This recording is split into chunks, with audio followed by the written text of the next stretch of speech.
وجود کے مقدر میں مانگنا ہے، ساتھ کا وصف دینا ہے۔ کوئی عشق مانگتا ہے تو کوئی دنیا، اور جو یہ سب نہیں مانگتا وہ خواہش کا نہ ہونا مانگتا ہے۔ اگر اللہ پاک تمہارے ذہن سے کسی چیز کا خیال نہیں نکال رہا تو وہ اس بات کا اشارہ دے رہا ہے کہ اپنی دعاؤں کا سلسلہ جاری رکھو۔ اس کے کن سے کیا کیا نہیں ہوتا۔ دعاؤں کی تقدیر بدل جاتی ہے، انسانوں کے دل بدل جاتے ہیں۔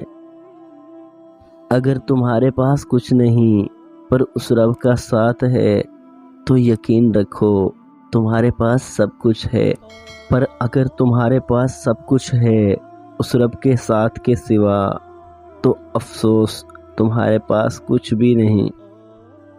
خدا سے وہ بات ہو جس میں لفظ نہ ہوں، آنسو ہوں، درد ہو لیکن شکوے نہ ہوں۔ لوگوں کی سمجھ سے باہر ہیں جو خدا کو سمجھ آتی ہے۔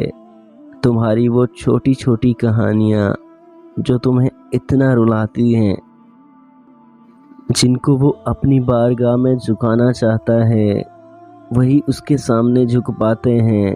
اس کو پسند ہے تمہارا یوں مانگنا، اس لیے تم کو مانگنے کی توفیق دی جاتی ہے۔ بہت انمول ہیں تمہارے دل کی یہ بے سکونیاں جو تمہیں اللہ پاک کے قریب لے جاتی ہیں۔ میں خدا اور انسان کے بارے میں آج تک بس اتنا ہی جان پایا ہوں کہ مجھے جب بھی خدا کی ضرورت پڑی تو اس نے انسان کا روپ دھار لیا، اور جب جب مجھے انسان سے کام پڑا وہ خدا بن بیٹھا۔ جملہ بہت چھوٹا ہے لیکن اس کی طاقت بہت زیادہ ہے۔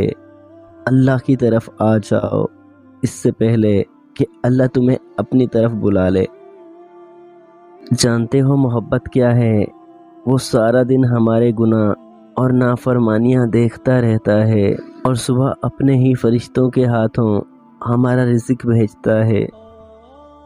جو اللہ پاک کے کاموں میں لگ جائے اللہ پاک اس کے کاموں میں لگ جاتا ہے۔ جس دل میں اللہ پاک کی یاد ہو وہ اللہ پاک کا اپنا دل ہوتا ہے۔